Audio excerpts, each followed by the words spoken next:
Hey everyone, Eric Castiglione here, owner and head coach of Viking Athletics, and today we're going to be doing a 16-minute follow-along mobility flow for the anterior thigh. So we're going to be hitting hip flexor, low quad, right above the knee, everything in between, and then we're going to show you how to get a nice deep stretch. All you need is a foam roller.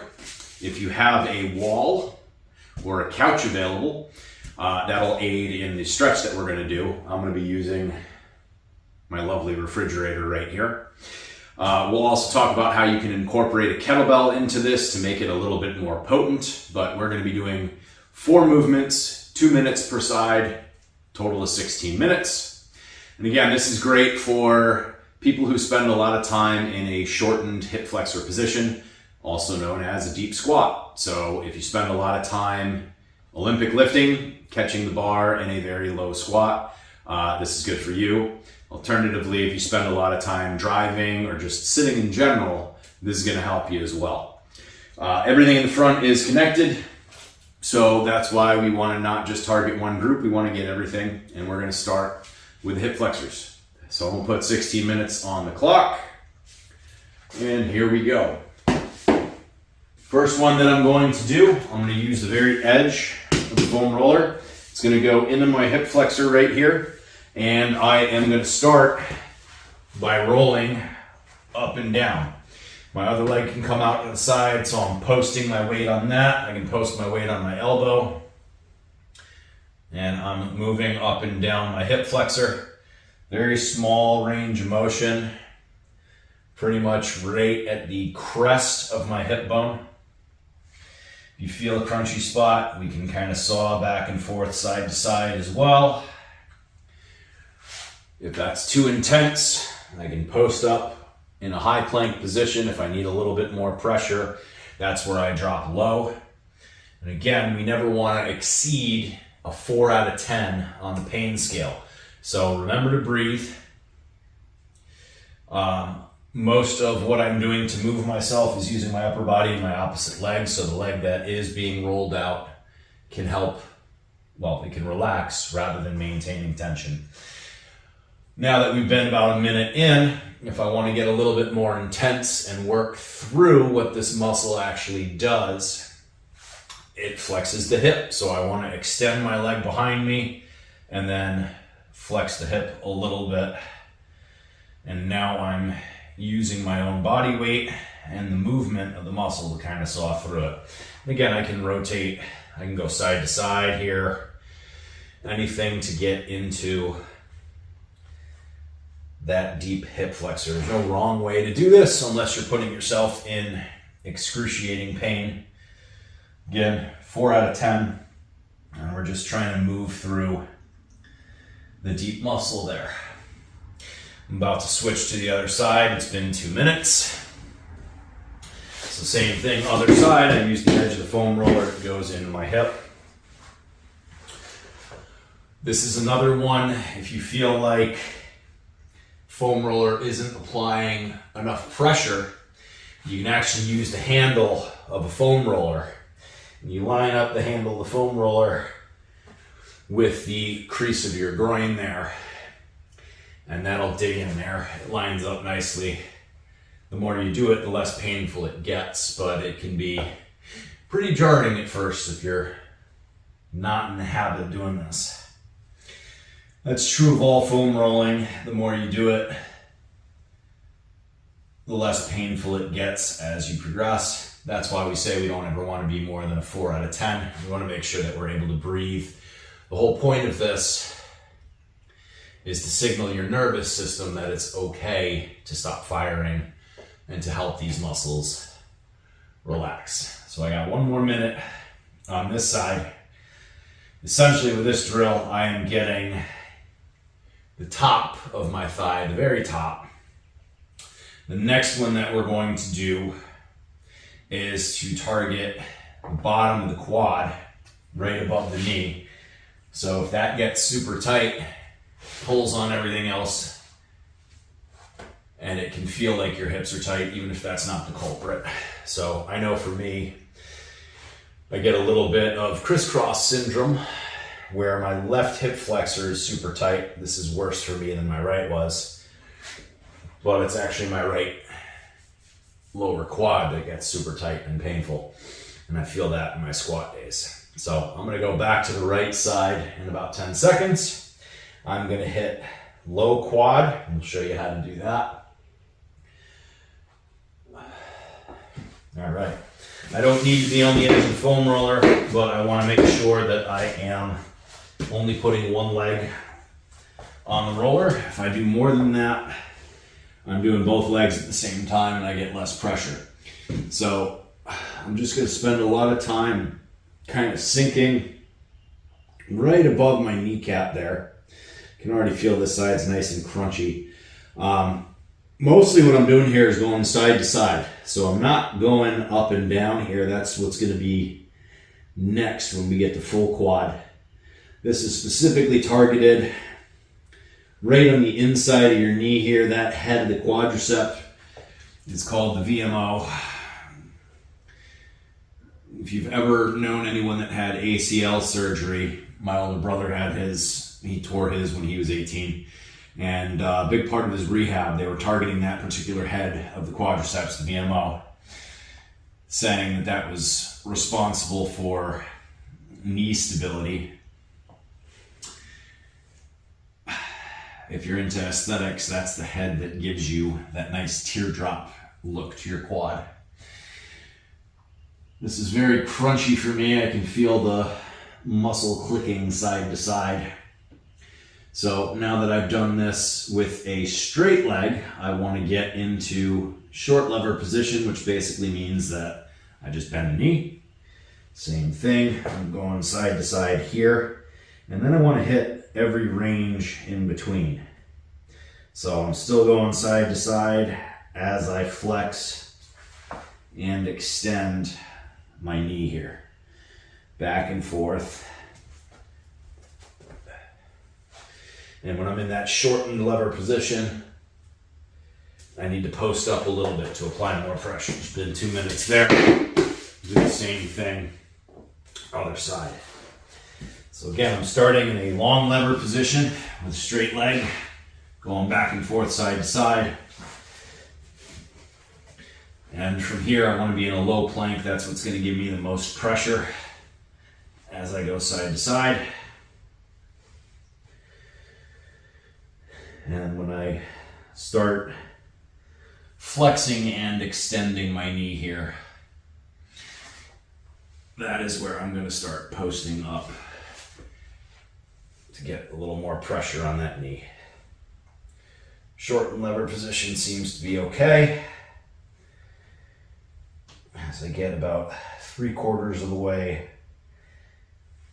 out, that's where I really start to feel it. So,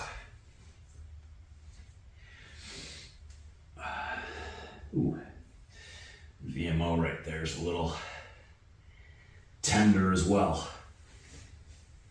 So I got 1 more minute here.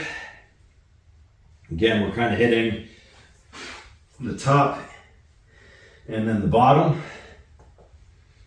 Loosen those up. And then I'm going to go back to the first leg. And now that I've hit the top and the bottom and kind of opened the caps on either end, if you will, I want to squeeze everything out. So I'll be hitting the full length of the quad from the hip flexor down to right above the knee. And instead of just sawing back and forth side to side, I will be going up and down for 2 minutes per side. And then we'll show you guys how to get a nice deep stretch that's kind of a catch-all for both the quads and the hip flexors.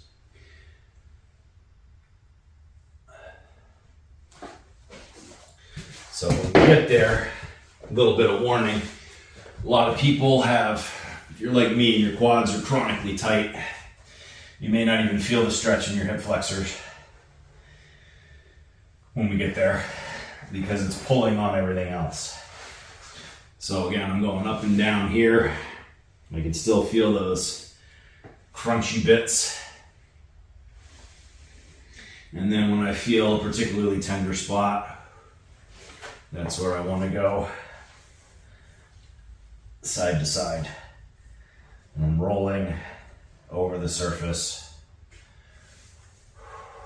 of the quad. So if you're one of those people that has ever tried to do a glute ham raise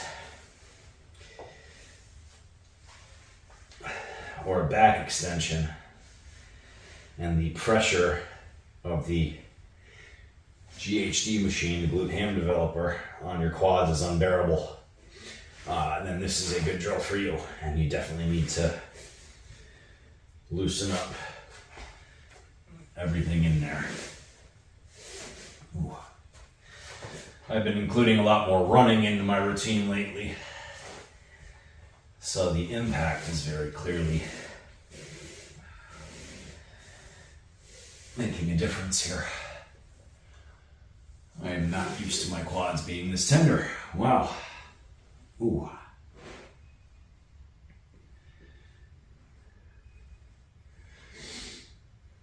Okay. Got about 10 more seconds here. Move on to the other side.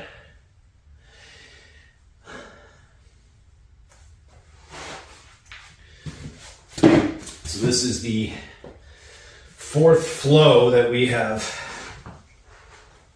shown. We did a upper body T-spine. We did a posterior hip, kind of glute hamstring, I guess posterior thigh you could call it. We did lower leg, and now we're doing anterior thigh. You can take bits and pieces from each one and put them together in your own flow. So if you wanted to do full thigh, you could do what I'm doing right now, this quad roll. You could get your IT band, you could get your hamstrings, and then you could do your groin area, your adductor, and that would be a full 16 minutes on your thigh, opening up the whole thing. There's no wrong way to mobilize. The key is we want to be consistent. So do something that makes sense for you. And if you're targeting specific muscles while you're training, target those same muscles as you're rolling out to help those muscles recover. So I got about 20 seconds left before I move into the stretch. Again, I'm going to be using the refrigerator behind me to demonstrate what's called the couch stretch. We'll show you how to modify it. If it's too painful, I have no idea how it's going to be for me right now. My quad's a little bit more tender than I expected. But what I want to do is put my knee on the ground. I'm trying to do laces flat against my surface here. If I need to scoop my knee out a little bit, that's okay. I'm posting up with this knee, making sure I can breathe, and I'm driving this hip forward. So I feel it a little bit in the hip flexor and in my quad. Big thing is to breathe. If this feels tolerable, I'm going to go back down, try to push my knee a little bit closer to the wall. And some people may only get to this position. You may not be able to get your hands off the ground. That's okay. You progress to the hands off the ground. Again, breathing, moving, trying to hold this position, trying to tell my brain that I'm not in any danger, I'm okay. And we breathe through the stretch. Again, I'm supposed to hold this for 2 minutes. If I don't have a surface behind me, the way that we would modify this is I'm actually going to dig the ball of my foot into the ground. And now I'm up straight. I want my knee, my hip, my shoulder, in a straight line. I'm going to clench this glute right here, squeeze that, and then push the hip forward, making sure that I'm not arching my low back. I want to lock out my hips and then push them forward, and that's going to give me another stretch. Targeted hip flexor stretch. That would be the alternative if you don't have a wall or a couch. I'm going to do the other side now. This is the last one, so 2 more minutes and then we are done. Ooh. So if I do have a couch, how would I use that for this stretch? You use the back of the couch. So your knee would go down right at the base of the back.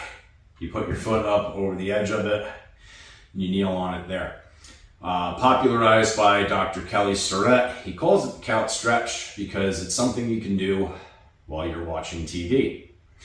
So again, we created these mobility flows, number 1, to give you some direction, but number 2, so you can follow directions and have an idea of what you're doing. As I said earlier, with the rolling of the quads and rolling with the thighs, take what you want, make them your own. A good way to make sure that you're getting some mobility into your everyday is when you're watching TV at night, pick a couple of your favorite drills and incorporate them into that. So I don't know if anyone else is a child of the 90s, but I grew up watching the X-Men animated series, which they just rebooted on Disney Plus, and I gotta say, it's some of the best X-Men that's ever been out there. It's phenomenal. So the episodes are 30 minutes. Grab a foam roller, foam roll while you're watching it, or whatever else floats your boat. If you're into longer series, you got 40 minutes to play with. No wrong way to do it. Just make sure you're consistent. Make sure that you're doing it. Hope you enjoyed this video. If so, please give us a like, give us a subscribe. We want your support. If you have questions, comments, please feel free to comment on the videos. We'll answer them for you. If you have any particular areas that are giving you trouble and you want targeted mobility, let us know that as well, and we'll create the videos for you. Otherwise, we'll catch you next time. See you in the gym.